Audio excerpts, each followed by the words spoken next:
நான் பின்னத்தூர்ல இருந்து வரேன். என்னோட கேள்வி என்னன்னா, முஸ்லீம் ஆகிய நீங்க ஹஜ்ஜி செய்றீங்க, அதன் பலன் என்ன உங்களுக்கு கிடைக்குது? அது செய்வதன் மூலம் உங்களோட பலன் எனக்கு என்னன்னு தெரியும். ஹஜ்ஜுடைய நன்மை என்னன்னு கேக்குறீங்களா? ஏன் ஹஜ்ஜி செய்யறோம்? அதான் இஸ்லாம் மார்க்கத்துல ஹஜ்ஜி என்று ஒரு கடமை. இது எல்லாருக்கும் உள்ளது இல்ல. யாருக்கு சக்தி இருக்குதோ அவங்களுக்கு கடமை. சக்தின்னா ரெண்டு விதமானது இருக்கு. ஒண்ணு வயசாகி போயிடும், போக முடியாது, சக்தி இல்ல. வயசுலாம் இருக்கும், காசு இருக்கணும். ஹஜ்ஜிக்கு பிறகு சும்மா ஏற்றுக்கொண்டு இறக்க மாட்டாங்களே. அதுக்கு போய்விட்டு வருவதற்கு ஏற்ற அளவுக்கு பொருளாதார வசதி இருந்தால் அவர் போய் மக்காவுக்கு போய் என்ன செய்யணும், அந்த இறைவனை வழிபட்டு வரணும் அப்படின்னு இருக்குது. அவங்க கேள்வி என்னன்னு கேட்டா, இந்த ஹஜ்ஜிக்கு நீங்க இருந்து அங்க போறீங்க, என்ன அதனால என்ன, அதனுடைய தத்துவம் என்ன என்று கேட்கிறார்கள். எங்களுடைய நம்பிக்கை பிரகாரம் உலகத்துல இறைவனை, ஒரு இறைவனை வணங்குவதற்கு கட்டப்பட்ட முதல் பள்ளிவாசல் மக்காவில் உள்ள பள்ளிவாசல். இங்க ஒரு பள்ளிவாசல், நம்ம பள்ளிவாசல் கட்டுறோம்ல, இந்த மாதிரி நான் ஏற்கனவே முன்னுரையில் சொன்னேன், முதல் மனிதர் என்று ஆதம் என்பவரை அல்லாஹ் படைத்தான்னு சொல்லி. அந்த ஆதம் என்பவர் அல்லாஹ்வை வணங்குவதற்காக ஒரு ஆலயத்தை எழுப்புகிறார் மக்காவில்.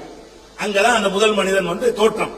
அவர் என்ன செய்யறாருன்னு கேட்டா, இறைவனை வணங்குவதற்காக ஒரு ஆலயத்தை எழுப்புகிறார். அல்லாஹ்வை வணங்குவதற்கு கட்டப்பட்ட முதல் பள்ளிவாசல் என்கிற சிறப்பு அதுக்கு இருக்கிறது. மத்தெல்லாம் பின்னாடி பின்னாடி கட்டி கொண்ட ஒரு ஆலயம். அந்த பள்ளிவாசல் ஒவ்வொரு காலத்திலும் சிதிலம் அடைந்தவுடனே மறுபடியும் இறைவனுடைய நல்லடியார்களால் புதுப்பிக்கப்பட்டு, முகமது நபி காலத்தில் ஒரு புதுப்பிக்கப்பட்டு, அந்த செவ்வகமா ஒரு சதுரமா இருக்கும்ல ஒரு கட்டடம், அதுக்கு பேர் தான் காபாங்கிறது. அந்த ஆலயத்தை அவர் கட்டினார். அப்ப இறைவனை வணங்குவதற்காக முதல்ல கட்டப்பட்ட ஒரு ஆலயம் இருக்குல்ல, அதை போய் நீங்க பாருங்க. அங்கேயும் போய் நாங்க அல்லாஹ்வை தான் வணங்க போறோம். அதுக்குள்ள இறைவன் கிடையாது.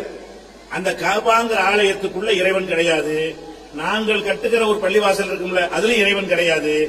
இறைவனை வணங்குவதற்குரிய சுத்தமான ஒரு இடம், அந்த மாதிரி இடம் தான் அது. அதுக்குரிய ஒரு சிறப்பு என்னன்னு கேட்டா, முதலில் கட்டப்பட்ட ஒரு ஆலயம்.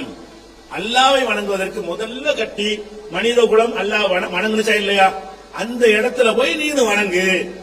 இதுதான் அந்த ஹஜ்ஜுடைய முதல் அடிப்படை. முதல் அடிப்படை என்னன்னு கேட்டா, முதல்ல கட்டப்பட்ட ஒரு ஆலயம். அது போக அதுல ஒரு காரணத்தை சொல்லும் பொழுது, அதுல ஒரு தெளிவான இறைவன் இருக்கிறான் என்பதற்கு ஆதாரம் அங்கே இருக்கிறது என்று குர்ஆன் சொல்லுது. அந்த ஊரிலே கடவுள் ஒருத்தன் இருக்கிறான் என்பதற்கு ஒரு ஆதாரம் அங்கே இருக்கிறது. இப்ப கடவுள் இருக்கிறான்னு எல்லாரும் நம்புகிறோம். புனித தலங்கள்ல எல்லா மதங்கள்லயும் ஒண்ணு சொல்லுவாங்க. இஸ்லாம் என்ற புனித தலங்கள் என்ன சொல்லுதுன்னு கேட்டா, ஃபீஹி ஆயாத்துன் பையினாத், அங்க தெளிவான அத்தாட்சிகள் இருக்கின்றன அப்படின்னு ஒரு விஷயத்தை சொல்லுகிறது. அது என்ன அத்தாட்சின்னு கேட்டா, இந்த மக்காங்கிற பகுதி பாலைவனம், உங்க எல்லாருக்குமே தெரியும். அதை சுற்றி உள்ள எந்த ஒரு பகுதியிலையும் ஆறுகள் கிடையாது, ஏரிகள், கம்மாய்கள், குளங்கள் கிடையாது. மழை பெய்வது கூட இப்பதான் அடிக்கடி மழை பெய்யுது. 5 வருஷத்துக்கு தான் மழை பெய்யும். முந்தியெல்லாம் இப்ப 2-3 வருஷமாக கொஞ்சம் சீக்கிரம் மழை பெய்கிறது. துவக்க காலங்கள்ல ஒரு 5 வருஷத்துக்கு முன்னாடி வரலாறு எடுத்து பாத்தீங்கன்னா, மழை பெய்யறதா கூட 5 வருஷம் 3 வருஷம் இருக்கா தானே செய்யும். அந்த நாட்டில ஒரு மழை பெய்யும், 5 வருஷம் இருக்கா. பெஞ்ச மழை உடனே பாலைவன மணலுக்குள்ள போயிடும். அப்ப அந்த ஊர்ல ஆறு இல்ல, மழை இல்ல, வெறுமனே பாலைவனம்ங்கிறதுனால எந்த புல் பூண்டு முளைக்காது. வெறுமனே பேரிச்சை மரம் மட்டும்தான் முளைக்கும். பேரிச்சை மரத்தை தவிர எந்த விதமான தாவரங்கள், முள் செடிகள், அது ஒரு கள்ளிச்செடி மாதிரி, வேலிக்கருவை மகல்ல இது மாதிரியான ஒரு முள்ளு செடி வேற வளரும். இதை தவிர அங்க எதுவுமே உற்பத்தி ஆகாது. அப்படி ஒரு இடத்துல ஒரு நீரூற்று ஒண்ணு இருக்குது. இதான் எங்களுடைய அற்புதம். இறைவன் இருக்கிறான் என்பதற்கு ஆதாரம் என்னன்னு கேட்டா, அங்க ஒரு நீரூற்று ஒண்ணு இருக்கிறது. அந்த நீரூற்றை ஜம்ஜம்னு சொல்லுவாங்க, ஜம்ஜம் கிணறுன்னு சொல்லுவாங்க. அது கிணறாக வெட்டி வைத்திருக்கிறார்கள். அந்த கிணறு எடுத்து பாத்தீங்கன்னா, அதனுடைய ஆழம்னு எடுத்துக்கிட்டீங்கன்னா இவ்வளவுதான் ஆழம். ஒரு தண்ணியுடைய ஆழம் அளவுக்கு தண்ணி இருக்கும். அந்த தண்ணிய மோட்டரை போட்டு என்ன செய்யறான், இழுத்து 30 லட்சம் பேர் போறாங்க ஹஜ்ஜிக்கு.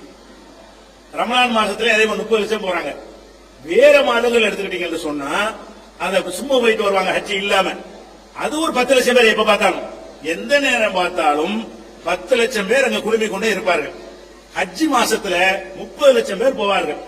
அவ்வளவு பேருக்கும் அந்த தண்ணி தான் எல்லா தேவைக்கும் யூஸ் ஆகும். மோட்டர் இறைச்சிக்கிட்டே இருக்கும். இவ்வளவுதான் மொத்தமே. ராட்சச மோட்டர்களை போட்டு தண்ணியை வெளியேற்றிக்கிட்டு இருக்கிறான். எங்க அந்த தண்ணி வருதுன்னு தெரியல.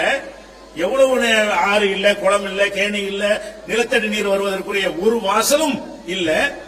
தண்ணியே ஊறாத அந்த இடத்துல வந்து இந்த தண்ணீர் வந்து பீரிட்டு வந்து கொண்டிருக்கிறது. அதை சப்ளை பண்ணி கொண்டே இருக்கிறான். அது ஒரு அதிசயம். எப்படின்றது யாராலையும் பதில் சொல்ல முடியல. எப்படி இவ்வளவு தண்ணி வருது? 30 லட்சம் பேருக்கு என்ன செய்யறான்? அந்த ஊர்ல உள்ள எல்லாருக்கும் அதான் குடி தண்ணீர், போறவங்களுக்கும் அதான் குடி தண்ணீர், அங்க உள்ள பாத்ரூம் தேவைகளுக்கும் அதுதான் பயன்படுத்தப்படுகிறது. அது போக மக்காவுல இருந்து மதீனாங்கிற ஒரு 300 கிலோமீட்டர் அந்த ஊர் வரைக்கும் பைப் லைன் கொடுத்து அங்க இந்த தண்ணி சப்ளை பண்றான். இது போக போறவன்லாம் டிண்டு தான் எடுத்துட்டு வர்றான். அவனுக்கு 20 லிட்டர் கேன்ல தண்ணியை இந்தியாவுக்கு கொண்டு வர்றான், ஈரானு கொண்டு போறான், பாகிஸ்தானு கொண்டு போறான். இவ்வளவு எடுக்கிறோம். இவ்வளவு தண்ணீர் அதுல வர முடியுமாண்டா? முடியவே முடியாது. அறிவை கொண்டு பார்த்தா அப்படி எந்த ஒரு ரீசனும் சொல்ல முடியல. எங்கே இருந்து வருது தண்ணீரை கண்டுபிடிக்க முடியலங்கிற ஒரு அதிசயம். அதை நீங்கள் இன்னைக்கும் பார்க்கலாம். அற்புதம் என்றால் இப்படி இருக்கணும். வற்றாத அற்புதம். பல்லாயிரம் ஆண்டுகளாக அந்த தண்ணீர் வந்து சப்ளை செய்து கொண்டே இருக்கிறது.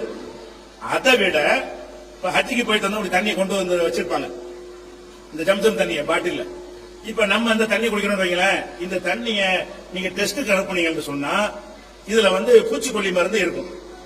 எந்த மினரல் வாட்டரா இருந்தாலும் சரி. ஏன்னு கேட்டா நீண்ட நாள் கெட்டு போகாம இருக்கிறதுக்காக மருந்து போடுவாங்க. அந்த மினரல் வாட்டர் தயாரிச்சு சுத்தமா கூட வச்சான்னு வைங்களேன், அடுத்த நாள் புழு வந்துடும். அடுத்த நாள் வந்து அதுல கேடு உண்டாகி போயிடும். அப்ப அவனுக்கு வர்த்தகைய நஷ்டமாயிரும். அதுக்காக என்ன செய்யறாங்க? நீங்க குடிக்கிற எந்த குளிர்பானமா இருந்தாலும் சரி, கோகோ கோலாவா இருந்தாலும் சரி, ஃபேண்டாவா இருந்தாலும் சரி, பெப்சியா இருந்தாலும் சரி, அதுல பூச்சிக்கொல்லி மருந்து சேர்ப்பான்.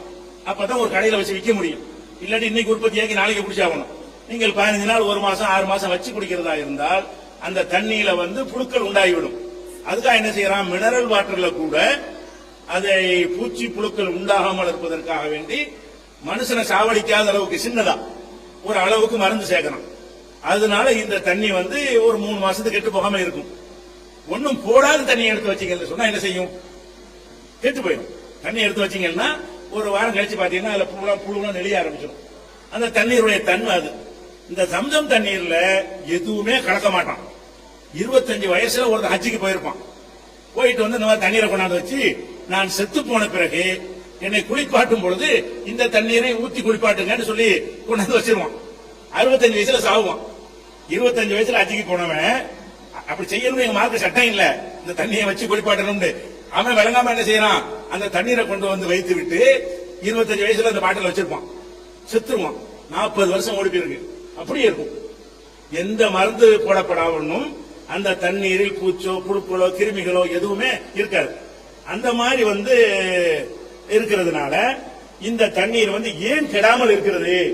இந்த இவங்க போடுற மாதிரி மருந்துகள்லாம் போடுறதும் கிடையாது. அப்ப ஒரு தண்ணீர் வந்து இவ்வளவு காலத்து ஆனாலும் கெட்டு போகாம இருக்கும் என்றால் அது ஒரு அதிசயம்தான். அது உற்பத்தி ஆகுறதே அதிசயமா இருக்கிறது.